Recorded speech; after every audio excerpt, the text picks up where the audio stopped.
नमस्कार। मैं हूं प्राध्यापक अशोक सिंह, रिजवी महाविद्यालय मुंबई से।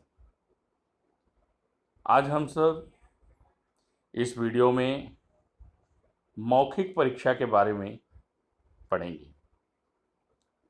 मौखिक परीक्षा, ओरल एग्ज़ाम, जो 20 अंक के लिए होता है, उसके बारे में आज इस वीडियो में जानकारी प्राप्त करेंगे। 20 अंक 100 में से 20% होता है, अतः 20 अंक काफ़ी मायने रखता है। यदि थोड़ी सी तैयारी कर ली जाए तो 20 अंक पूरे प्राप्त किए जा सकते हैं। तो चलिए जानते हैं यह मौखिक परीक्षा जो 20 अंक का है उसकी तैयारी कैसे किया जाए। मौखिक परीक्षा 20 अंक के लिए, जिसमें पहला पार्ट है श्रवण कौशल। श्रवण कौशल, जिसको अंग्रेजी में लिसनिंग स्किल कहा जाता है, इसका वेटेज है 10 अंक। ये कुल 10 अंक के लिए है, जिसमें शब्द लेखन 4 दिए जाएंगे, जिसमें से 3 लिखने होंगे और ये 3 अंक के लिए होगा। शब्दार्थ लेखन 4 दिए जाएंगे, 3 लिखने होंगे और उसके लिए 3 अंक हैं। वाक्य लेखन 3 दिए जाएंगे, 2 लिखने होंगे और उसके लिए कुल 2 अंक हैं। सारांश लेखन 1 दिया जाएगा और उसे लिखना है, उसके लिए कुल 2 अंक। तो इस तरह से 10 अंक में शब्द लेखन, शब्दार्थ लेखन, वाक्य लेखन और सारांश लेखन पूछा जाएगा, जिसका अंक विभाजन इस प्रकार है। शब्द लेखन के लिए 3 अंक, शब्दार्थ लेखन के लिए 3 अंक, वाक्य लेखन के लिए 2 अंक और सारांश लेखन के लिए 2 अंक। ये हुआ 10 अंक के लिए। और बाकी जो 10 अंक हैं वो आभाषण कौशल 10 अंक के लिए, नियोजन विषय या उस वक्त समय के अनुरूप विषय देकर उस पर भाषण देने के लिए कहना 5 अंक के लिए। कहने का मतलब स्पीच, कि कोई भी विषय पहले से दिया जाए ताकि बच्चे उसकी तैयारी करके आए और उस विषय पर वे 8 से 10 पंक्तियां बोलें, इसके लिए कुल 5 अंक हैं। और उसी में दूसरा, पाठ्यपुस्तक में से कोई भी गद्यांश या पद्यांश का जोर जोर से वाचन करना है, अर्थात छात्रों को पढ़ करके सुनाना है और इसके लिए कुल 5 अंक है। तो कहने का ये तात्पर्य है, भाषण कौशल्य जो 5 अंक का उसमें स्पीच है, और दूसरा 5 अंक के लिए 5 अंक है रीडिंग के लिए। तो इस तरह से हमने देखा कि कुल जो है मौखिक परीक्षा का कुल वेटेज 20 अंक है। 10 अंक लेखन के लिए, लेखन कौशल, उसे श्रवण कौशल के अंतर्गत रखा गया है, और 10 अंक है भाषण कौशल, जिसमें स्पीच और रीडिंग है। आइए यहाँ पर हम जो है एक नमूनाकृति पत्रिका देखते हैं कि मौखिक परीक्षा का पत्र कैसा होगा। मौखिक परीक्षा 20 अंक, नमूनाकृति पत्रिका, श्रवण कौशल्य, जैसे 4 शब्द दिए जाएंगे लिखने के लिए: विश्वास, समानता, योगदान, निर्माण। इसमें से 3 शब्दों का ही मूल्यांकन किया जाएगा, अर्थात कोई भी 3 अगर सही है तो उस पर 3 अंक प्राप्त होंगे। इसमें ही दूसरा है शब्दार्थ लेखन। शब्द दिए जाएंगे, उसका अर्थ लिखना होगा, जैसे यहाँ पर सृष्टि, जटिल, प्रतिशोध और आविष्कार दिया है। इसका अर्थ होगा सृष्टि का जो है संसार या रचना, जटिल कठिन, प्रतिशोध बदला, आविष्कार खोज या शोध। तो इसमें से कोई भी 3 अगर सही होता है तो उसके लिए कुल 3 अंक दिए जाएंगे। प्रतिशोध, आविष्कार निश्चित ही कठिन है, अर्थात जिस समय पाठ पढ़ाया जाता है बच्चों को ऐसे कठिन शब्दों का अर्थ अध्यापक से पूछ लेना चाहिए। तीसरा है वाक्य लेखन। इसमें 3 वाक्य लिखने के लिए दिए जाएंगे, जिसमें से 2 का मूल्यांकन किया जाएगा।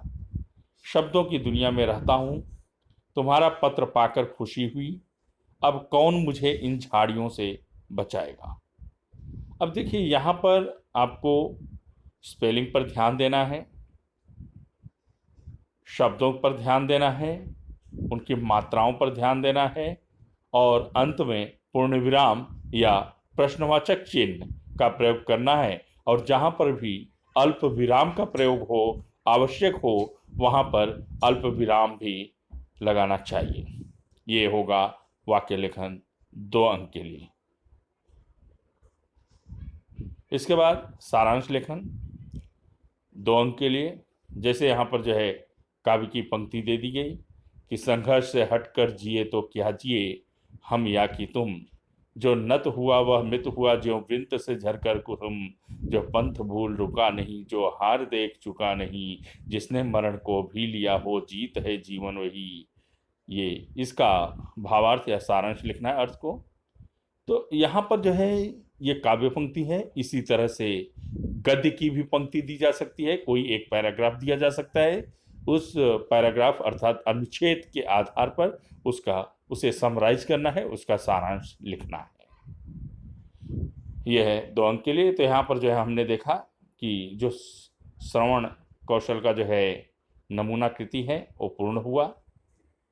अब सूचनाएं कि 20 अंक का जो मौखिक परीक्षा है उसके लिए आवश्यक सूचनाएं क्या हैं, क्या ध्यान में रखना चाहिए, अध्यापक को भी ध्यान में रखना है, और विद्यार्थी भी अगर इसे ध्यान में रख करके अपनी तैयारी करते हैं तो वे 20 अंक पूरा प्राप्त करने में सफल होंगे। शब्द और वाक्य पाठ्यपुस्तक से ही होने चाहिए। ये अध्यापकों के लिए कि जो भी वाक्य या शब्द वे श्रवण कौशल में प्रयोग में लाएं, लिखने के लिए छात्रों को देंगे, वो पाठ्यपुस्तक में से ही होना चाहिए। अर्थात टेक्स्ट बुक का ही शब्द और सेंटेंस अर्थात वाक्य होना चाहिए। सारांश लेखन के लिए पाठ्यपुस्तक में से कोई भी गद्यांश या पद्यांश प्राध्यापक पढ़कर सुनाएंगे और छात्र उसका सारांश 4 से 5 पंक्तियों में लिखेंगे। ध्यान रहे कि चाहे वो गद्य वाला पाठ हो चाहे पद्य वाला पाठ हो, उसके एक अंश को, उसका एक पार्ट प्राध्यापक पढ़कर सुनाएंगे, जिसके आधार पर उसका सारांश सुन करके जो है छात्रों को लिखना है। सारांश लेखन में शुद्धता होनी चाहिए। शुद्धता कहने का तात्पर्य कि जिन शब्दों का आप प्रयोग कर रहे हैं उसका स्पेलिंग, वर्तनी सही हो और विराम चिन्हों का उचित जगह पर प्रयोग किया गया हो। अगला मुद्दा है भाषण और गद्य पद्य वाचन के लिए 2 से 3 मिनट का समय देना चाहिए। वैसे तो 4 से 5 भी दे सकते हैं, लेकिन जब हमें जो है मौखिक परीक्षा लेनी होती है और 24 बच्चे जो है हमें दिए जाते हैं, 1.5 से 2 घंटे का समय होता है, 2.5 घंटे का समय होता है, तो उसमें हम जो है 5 मिनट का समय देंगे तो बहुत ज़्यादा समय जाता है। अर्थात एवरेज औसत दर्जे से देखा जाए तो हर एक छात्र को 2 से 3 मिनट का समय पर्याप्त होता है गद्य पद्य वाचन और भाषण के लिए। भाषण के लिए विषय पहले से ही दे देना चाहिए, जिससे कि छात्र तैयारी करके आएं और वे बिना हिचकिचाहट के भाषण प्रस्तुत कर सकें।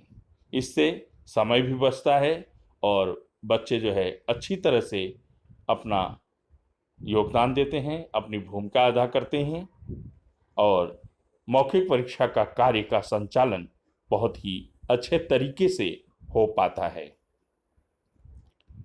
तो यहाँ पर हमने देखा कि 20 अंक की जो मौखिक परीक्षा होती है उसमें क्या क्या पूछा जाएगा। पहला श्रवण कौशल है और दूसरा भाषण कौशल है। श्रवण कौशल जिसमें लिखने का कार्य है, भाषण कौशल जिसमें रीडिंग मतलब पढ़ना और भाषण देना अर्थात स्पीच, दोनों 10-10 अंक में विभाजित हैं। यदि छात्र थोड़ा सा ध्यान देते हैं तो निश्चित ही वे अच्छे अंक प्राप्त कर सकते हैं। इसके पहले कृति पत्रिका जो 80 अंकों का होगा, लिखित परीक्षा है वो, उस पर हमने चर्चा किया था। अब आगे हम उसकी कृति पत्रिका का जो है एक आदर्श नमूना प्रश्न पत्र लाएंगे, प्रस्तुत करेंगे और उसके आदर्श उत्तर पर चर्चा करेंगे। बहुत बहुत धन्यवाद। यदि किसी को कुछ समझ में ना आया हो, कोई डाउट हो, तो आप जो है नीचे कमेंट बॉक्स में कमेंट करके मुझे अपनी समस्या से अवगत कराएं। आपकी समस्या का समाधान अवश्य करेंगे। धन्यवाद। जय हिंद।